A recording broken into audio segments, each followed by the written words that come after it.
মার্কিন যুক্তরাষ্ট্রের president Joe Biden বাংলাদেশের পরিস্থিতি নিবিড়ভাবে পর্যবেক্ষণ করেন এবং যুক্তরাষ্ট্র আশা করে যে অন্তর্বর্তী সরকার ধর্মীয় ও জাতিগত সংখ্যালঘুগুলোর সুরক্ষা নিশ্চিত করিব। White House national security communication adviser John Kirby বৃহস্পতিবার এক সংবাদ ব্রিফিং উন্নেছে হতা জানাই।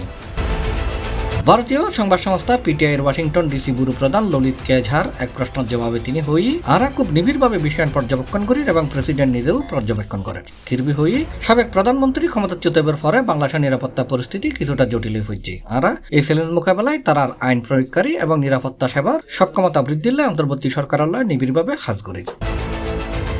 পিটিআইয়ের ব্যুরোর প্রশ্ন ছিল গত কয়েক সপ্তাহ ধরে মার্কিন হিন্দুওয়ালার বেশ সংখ্যক গোষ্ঠী বিক্ষোভ মিছিল করার হোয়াইট হাউসের সামনেও বিক্ষোভ হই। শেখ হাসিনা সরকারের পতনের পর বাংলাদেশের হিন্দু হত্যা মন্দিরত হামলার প্রতিবাদে তারা বিক্ষোভ করেন। প্রেসিডেন্ট কিয়েন জানে কিনা জাতিসংঘের বৈঠকের ফাঁকে তিনি তার বন্ধু অন্তর্বর্তী সরকারের প্রধান ডক্টর মোহাম্মদ ইউনূসুল্লাহ দেখা ওইলি বিষয়ান কি উত্থাপন করছিল কিনা।